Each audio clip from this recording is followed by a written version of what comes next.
Chapter 8. Kindling Your Inner Fire. Trust yourself. Create the kind of life you will be happy to live with all your life. Make the most of yourself by fanning the tiny inner sparks of possibility into the flames of achievement. Foster C. McClellan. The day that Yogi Raman shared his mystical little fable with me, high atop the Himalayas, was actually quite similar to this day in many respects, said Julian. Really? Our meeting began in the evening and carried on well into the night. There was such a chemistry between the two of us that the air seemed to crackle with electricity. As I mentioned to you earlier, from the first moment I met Raman, I felt as if he was the brother I never had. Tonight, sitting here with you and enjoying the look of intrigue on your face, I feel the same energy and bond. I will also tell you that I have always thought of you as my little brother since we became friends. To tell you the truth, I saw a lot of myself in you. You are an amazing litigator, Julian. I will never forget your effectiveness. It was obvious that he had no interest in exploring the museum of his past. John, I'd like to continue to share the elements of Yogi Raman's fable with you. But before I do this, I must confirm something.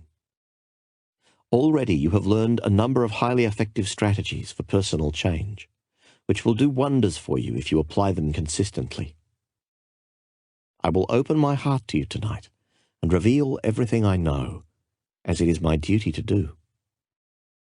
I just want to make sure that you fully understand how important it is that you, in turn, pass this wisdom on to all those who are searching for such guidance. We are living in a very troubled world. Negativity pervades it, and many in our society are floating like ships without rudders, weary souls searching for a lighthouse that will keep them from crashing against the rocky shores. You must serve as a captain of sorts. I'm placing my trust in you to take the message of the sages of Sivana to all those who need it. After consideration, I promised Julian with conviction that I would accept this assignment. He then continued passionately. The beauty of the whole exercise is that as you strive to improve the lives of others, your own life will be elevated into its highest dimensions. This truth is based on an ancient paradigm for extraordinary living. I'm all ears. Basically, the sages of the Himalayas guided their lives by a simple rule. He who serves the most reaps the most, emotionally, physically, mentally, and spiritually. This is the way to inner peace and outer fulfillment. I once read that people who study others are wise, but those who study themselves are enlightened. Here, perhaps for the first time, I saw a man who truly knew himself, perhaps his highest self.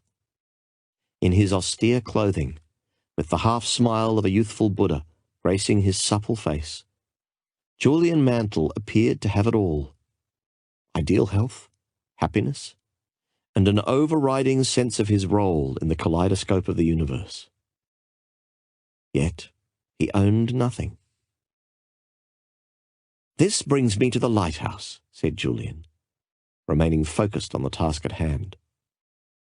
I was wondering how that fit into Yogi Raman's fable. I'll try to explain, he responded, sounding more like a well-schooled professor than a lawyer-turned-monk who had renounced the sensual world. You have now learned that the mind is like a fertile garden, and for it to flourish, you must nurture it daily. Never let the weeds of impure thought and action take the garden of your mind. Stand guard at the gateway of your mind. Keep it healthy and strong. It will work miracles in your life if you will only let it. You will recall that in the middle of the garden stood a magnificent lighthouse. This symbol will remind you of yet another ancient principle for enlightened living. The purpose of life is a life of purpose.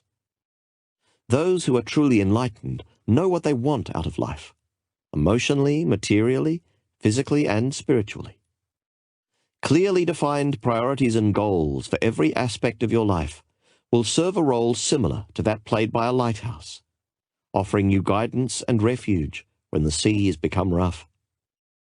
You see, John, anyone can revolutionize their lives once they revolutionize the direction in which they are moving. But if you don't even know where you are going, how will you ever know when you get there? Julian transported me back to the time when Yogi Raman examined this principle with him. He recalled the sage's exact words. "Life is funny," observed Yogi Raman. "One would think that the less one worked, the more one would have the chance to experience happiness. However, the real source of happiness can be stated in a word: achievement. Lasting happiness comes from steadily working to accomplish your goals and advancing confidently in the direction of your life's purpose. This is the secret to kindling the inner fire that lurks within you. I do understand that it might seem more than a little ironic that you have traveled thousands of miles from your achievement-oriented society to speak to a cluster of mystical sages living high in the Himalayas, only to learn that another eternal secret of happiness can be found in achievement. But it is true." "Workaholic monks?" I suggested playfully. "Quite the opposite. While the sages were tremendously productive people, their productivity was not of the frenetic type. Instead, it was of the peaceful, focused, Zen-like kind." "How so?" "Everything they did had a purpose. Though they were removed from the modern world and lived a highly spiritual existence, they were also highly effective. Some spent their days polishing off philosophical treatises. Others created fabulous, richly textured poems that challenged their intellect and renewed their creativity. Still others passed their time in the silence of total contemplation, looking like illuminated statues seated in the ancient lotus pose. The sages of Sivana did not waste time. Their collective conscience told them that their lives had a purpose and they had a duty to fulfill. This is what Yogi Raman said to me. "Here in Sivana, where time appears to stand still, you might wonder what a group of simple, possessionless sages would ever need or hope to achieve. But achievement need not be of the material sort. Personally, my objectives are to attain peace of mind, self-mastery, and enlightenment. If I fail to accomplish these goals by the end of my life, I am certain that I will die feeling unfulfilled and dissatisfied." Julian told me that that was the first time he had heard any of his teachers in Sivana speak of their own mortality. And Yogi Raman sensed this in my expression. He said, "You need not worry, my friend. I have already lived past the age of 100 and have no plans for a quick exit. My point is simply that when you clearly know what aims you wish to achieve over the course of your life, be they material, emotional, physical, or spiritual, and you spend your days accomplishing them, you will ultimately find eternal joy. Your life will be as delightful as mine, and you will come to know a splendid reality. But you must know your life's aim, and then manifest this vision into reality by consistent action. We sages call this Dharma, which is the Sanskrit word for life's purpose." "Lifelong contentment will come from the fulfillment of my Dharma?" I asked. "Most certainly. From Dharma springs inner harmony and lasting satisfaction. Dharma is based upon the ancient principle that says every one of us has a heroic mission while we walk this earth. We have all been granted a unique set of gifts and talents that will readily allow us to realize this life work. The key is to discover them, and in doing so, discover the main objective of your life." I interrupted Julian. It's sort of what you were saying earlier about risk-taking. Maybe yes, maybe no. I don't follow. Yes, it may seem as though you were forced to take a few risks to discover what you were best at and the essence of your life's purpose. Many people quit jobs that have stifled their progress the moment they discover the true purpose of their existence. There is always the apparent risk that comes with self-examination and soul-searching. But no, because there is never a risk in discovering yourself and the mission of your life.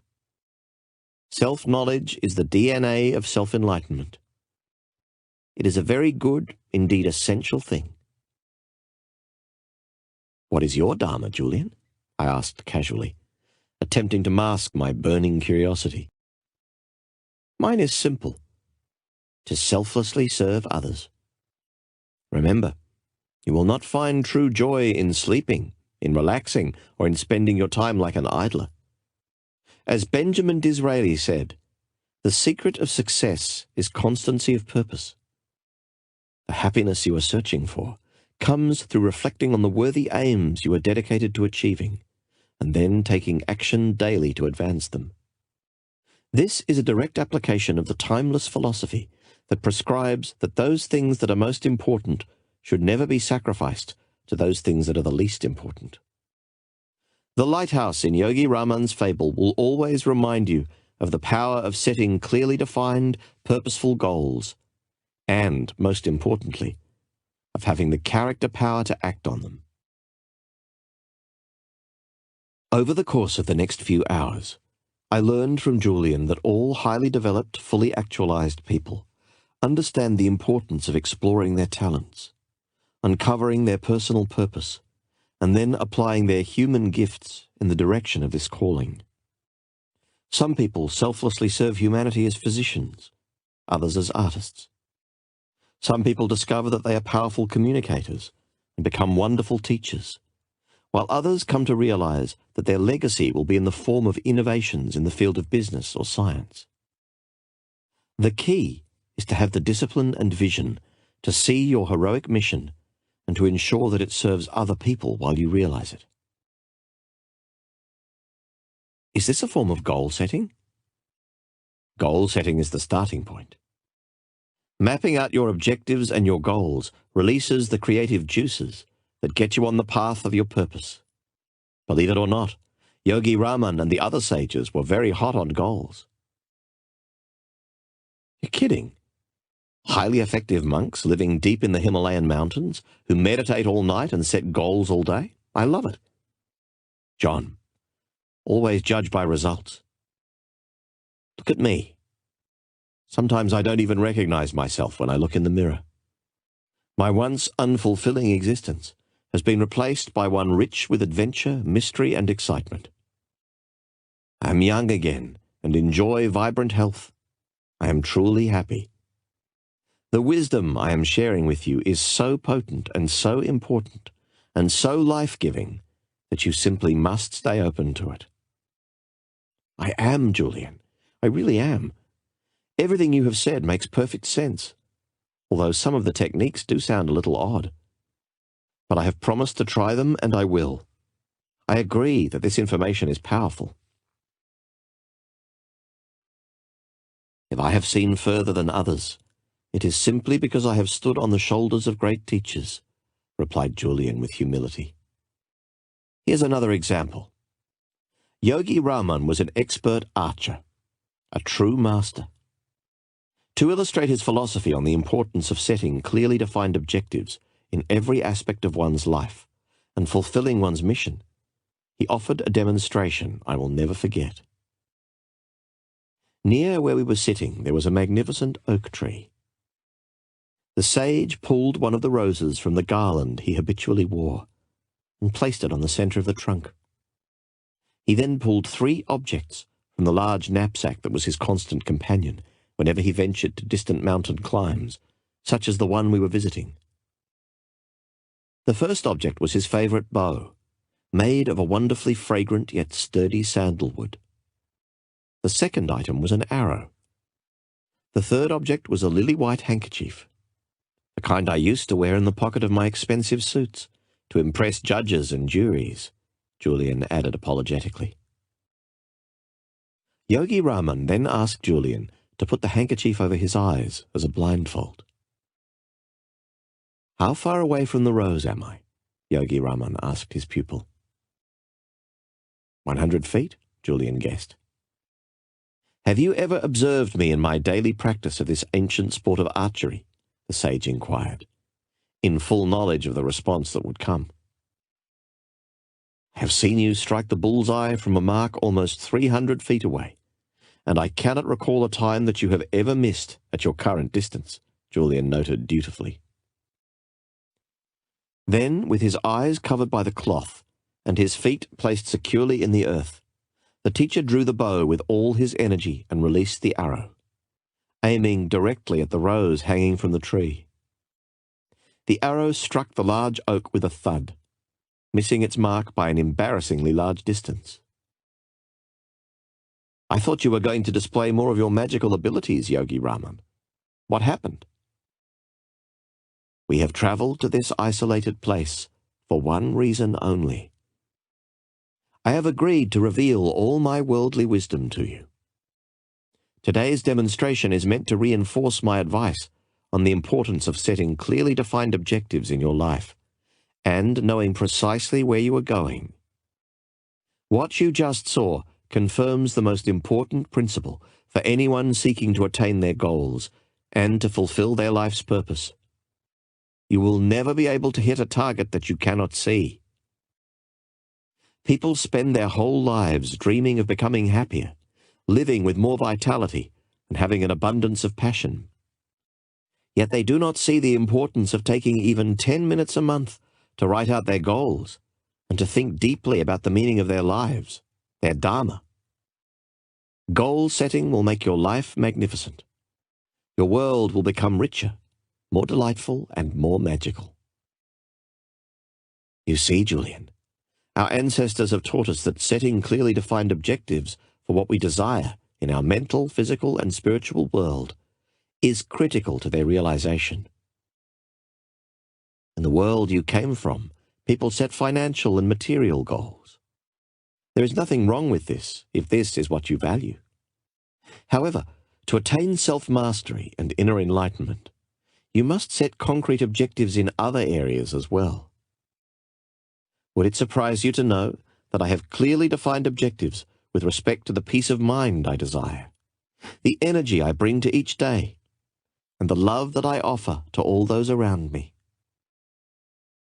Goal setting is not just for distinguished lawyers such as yourself, who reside in a world full of material attractions. Anyone who wishes to improve the quality of their inner as well as their outer worlds would do well to take out a piece of paper and start writing out their life aims today. At the very moment that this is done, natural forces will come into play that start to transform these dreams into reality. What I was hearing fascinated me. When I was a football player in high school, my coach had constantly spoken of the importance of knowing what we wanted from every game. Know your outcome was his personal creed, and our team wouldn't dream of stepping onto the playing field without a clear game plan that would lead us to victory. I wondered why, as I had grown older, I had never taken the time to develop a game plan for my own life. Maybe Julian and Yogi Raman had something here. What is so special about taking out a sheet of paper and writing out your goals? How could such a simple act make such a difference? I asked.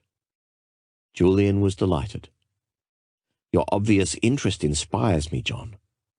Enthusiasm is one of the key ingredients for a lifetime of successful living, and I am glad to see that you still have every ounce of yours.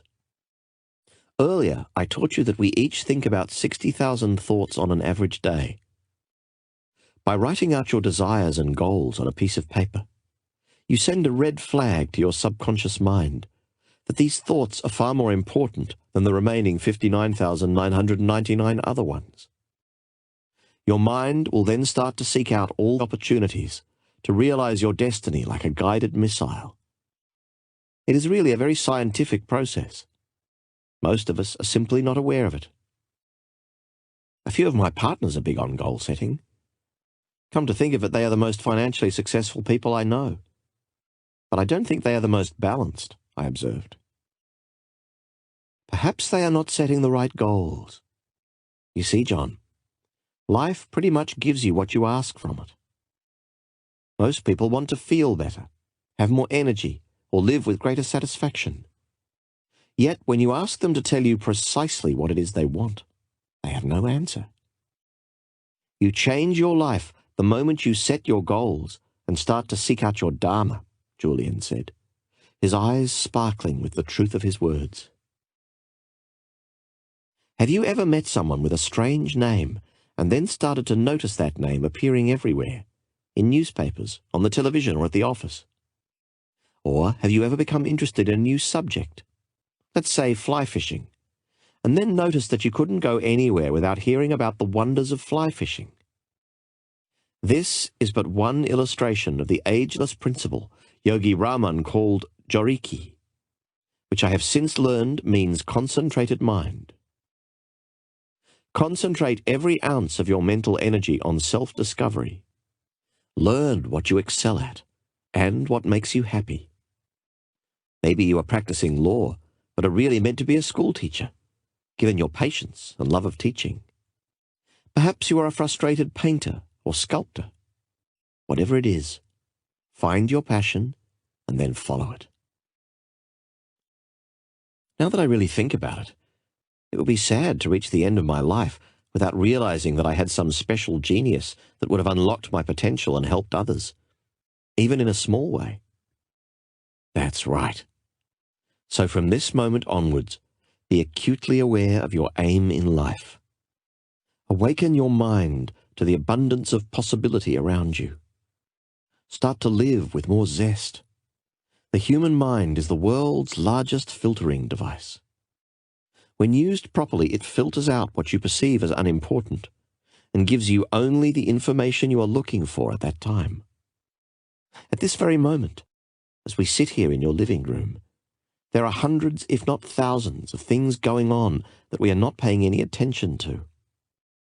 There is the sound of the lovers giggling as they stroll along the boardwalk, the goldfish in the tank behind you, the cool air being blown from the air conditioner, and even the beat of my own heart.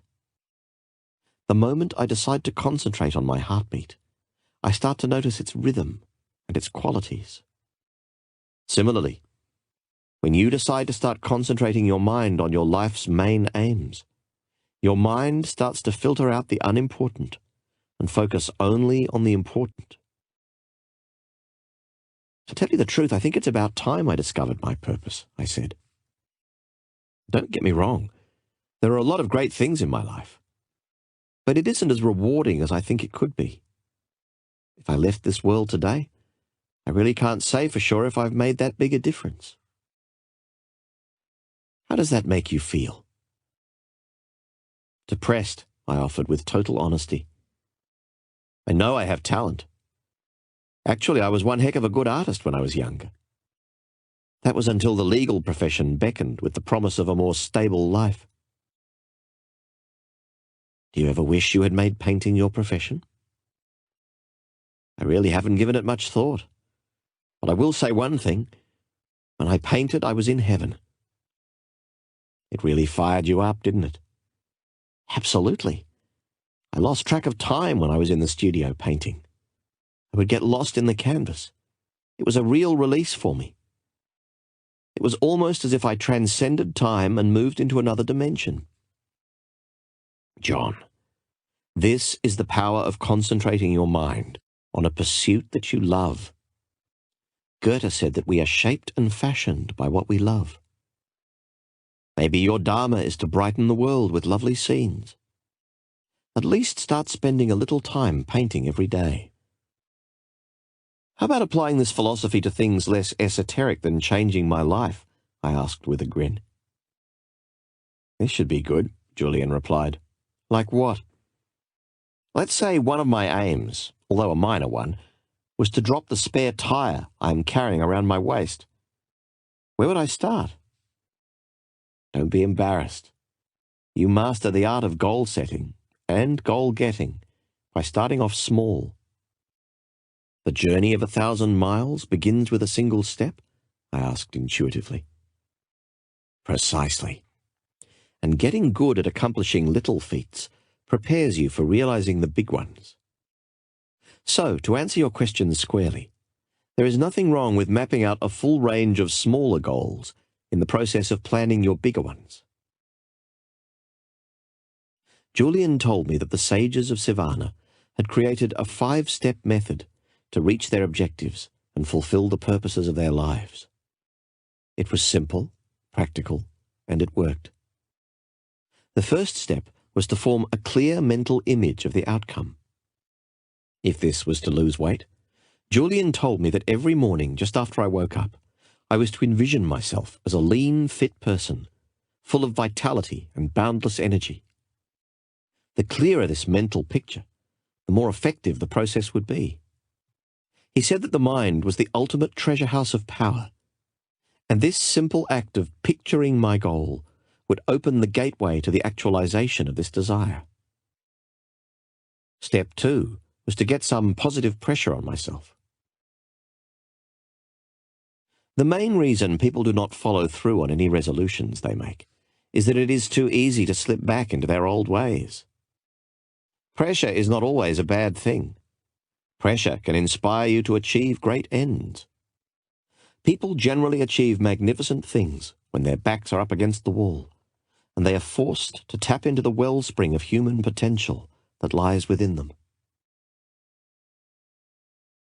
How can I create this positive pressure on myself? I asked, now thinking about the possibilities of applying this method to everything from getting up earlier to being a more patient and loving father. There are a whole host of ways to do this. One of the best is the public pledge. Tell everyone you know that you will lose the excess weight, or write that novel, or whatever your goal might be. Once you make your goal known to the world, there will instantly be pressure on you to work towards its fulfillment, since no one likes to look like a failure. In Sivana, my teachers used more dramatic means to create this positive pressure I speak of. They would declare to one another that if they did not follow through on their commitments, such as fasting for a week or getting up daily at 4 a.m. to meditate, they would go down to the icy waterfall and stand under it until their arms and legs were numb. This is an extreme illustration of the power that pressure can exert on the building of good habits and the attainment of goals. Extreme might be an understatement, Julian. What a bizarre ritual. Extremely effective, though. The point is simply that when you train your mind to associate pleasure with good habits and punishment with bad ones, your weaknesses will quickly fall by the wayside. You said there were 5 steps to follow to make my desires come true, I said impatiently. What are the remaining 3? Yes, John. Step 1 is to have a clear vision of your outcome. Step 2 is to create positive pressure to keep you inspired. The third step is a simple one. Never set a goal without attaching a timeline to it. To breathe life into a goal, you must attach a precise deadline to it. It's just like when you are preparing cases for court. You always focus your attention on the ones the judge has scheduled to be heard tomorrow, rather than on the ones without any court date. Oh, and by the way, explained Julian, remember that a goal that is not committed to paper is no goal at all. Go out and buy a journal. A cheap coil notepad will do. Call this your dream book, and fill it with all your desires, objectives, and dreams. Get to know yourself and what you are all about. Don't I already know myself? Most people don't. They have never taken the time to know their strengths, their weaknesses, their hopes, their dreams.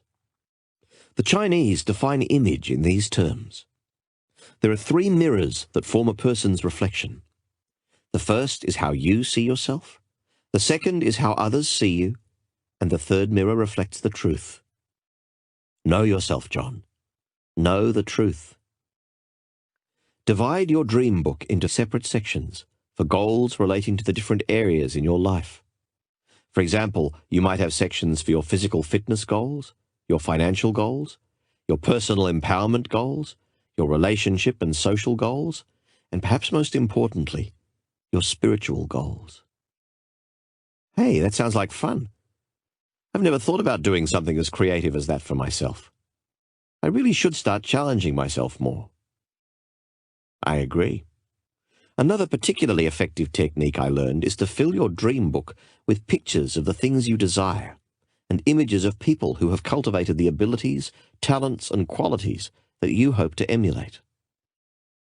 Getting back to you in your spare tire.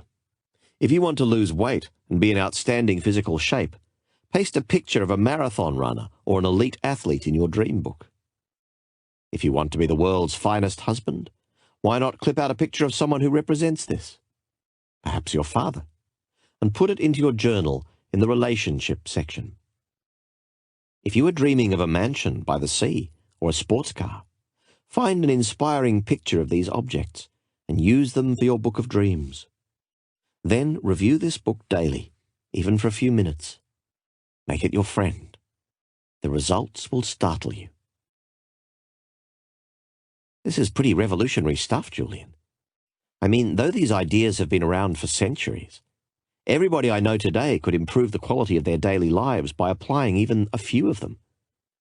My wife would love to have a dream book. She'd probably fill it with pictures of me without my notorious belly. It's really not that big, Julian suggested in a consoling tone. Then why does Jenny call me Mr. Donut? I said, breaking into a broad smile. Julian started to laugh. I had to follow. Soon the two of us were howling on the floor. I guess if you can't laugh at yourself, who can you laugh at? I said, still giggling. Very true, my friend. When I was chained to my former lifestyle, one of my main problems was that I took life too seriously. Now I am much more playful and childlike. I enjoy all of life's gifts, no matter how small they are. But I have digressed.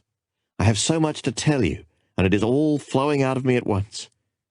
Back to the 5-step method to attain your aims and realize your goals. Once you have formed a clear mental picture of your outcome, created a little pressure behind it, set a deadline and committed it to paper, the next step is to apply what Yogi Raman called the magic rule of 21.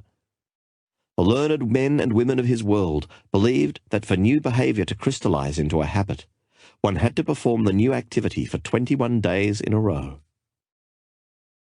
What's so special about 21 days? The sages were absolute masters of creating new, more rewarding habits that governed the conduct of their lives. Yogi Raman once told me that a bad habit once acquired could never be erased.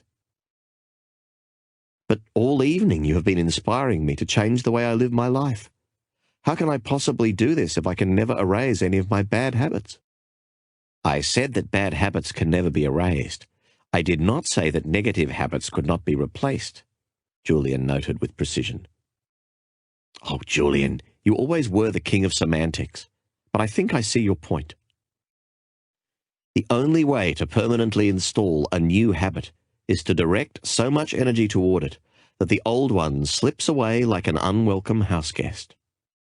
The installation is generally complete in about 21 days, the time it takes to create a new neural pathway.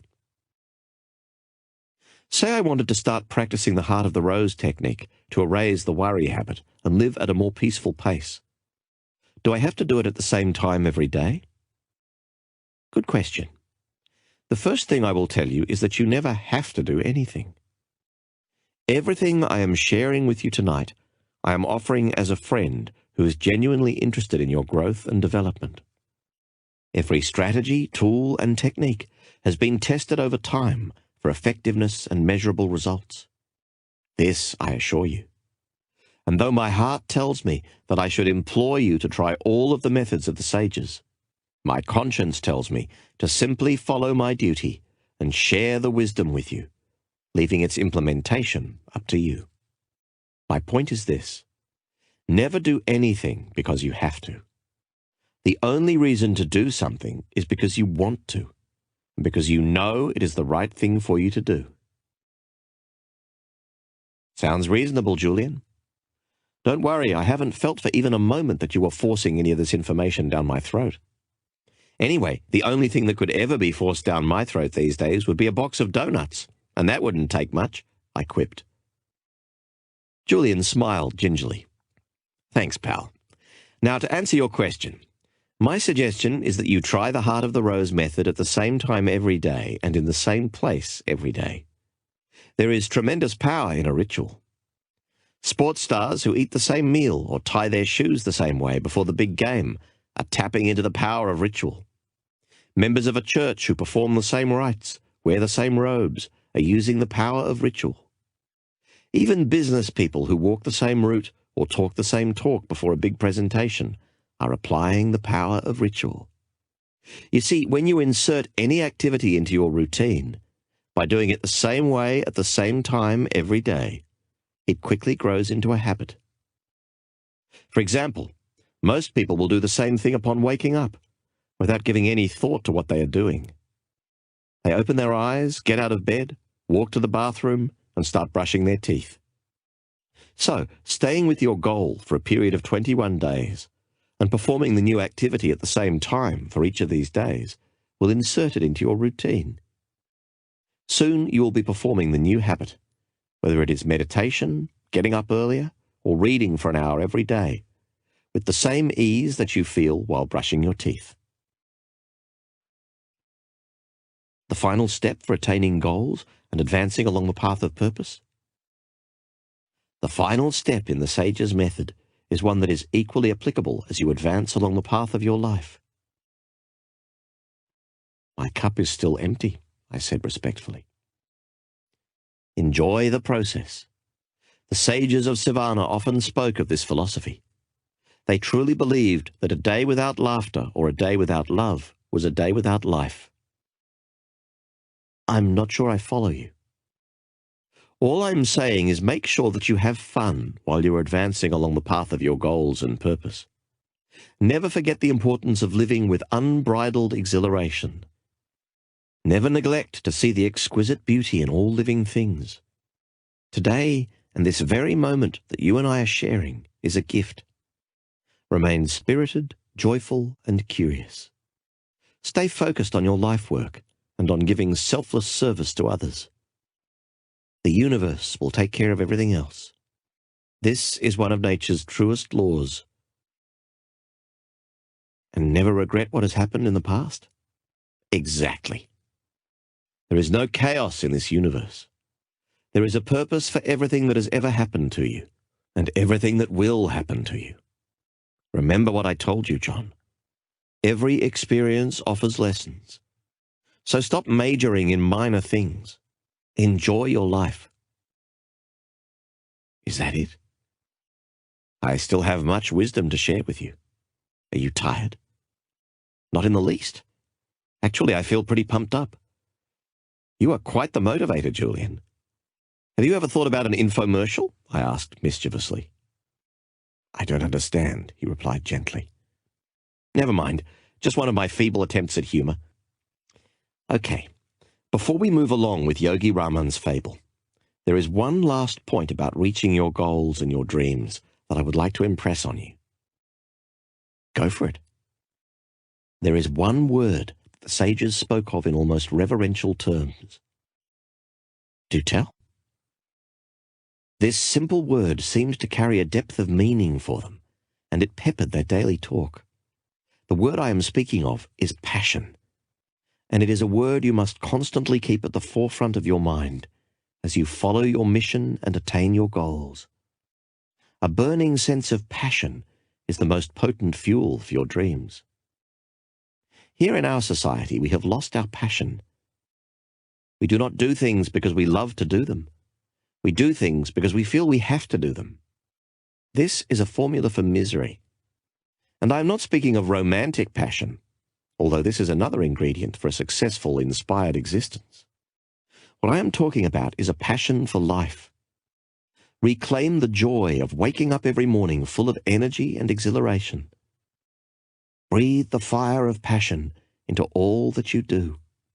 You will quickly reap great material as well as spiritual rewards. You make it sound so easy. It is. From tonight onwards, take complete control of your life.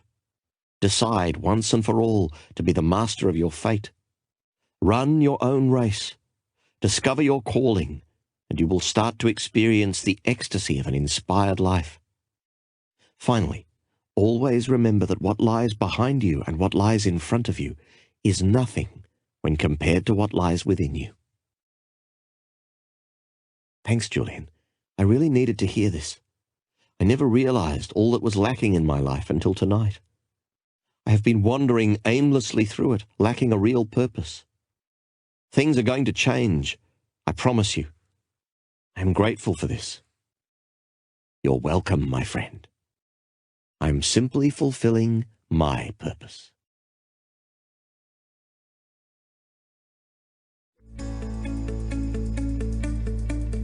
Chapter 8. Action Summary. Julian's Wisdom in a Nutshell. The symbol. The towering lighthouse. The virtue. Follow your purpose. The wisdom. The purpose of life is a life of purpose. Discovering and then realizing your life work brings lasting fulfillment. Set clearly defined personal, professional, and spiritual goals, and then have the courage to act on them. The techniques. The power of self-examination. The 5-step method for attaining goals. Quotable quote. Never forget the importance of living with unbridled exhilaration. Never neglect to see the exquisite beauty in all living things. Today and this very moment is a gift. Stay focused on your purpose. The universe will take care of everything else. The monk who sold his Ferrari.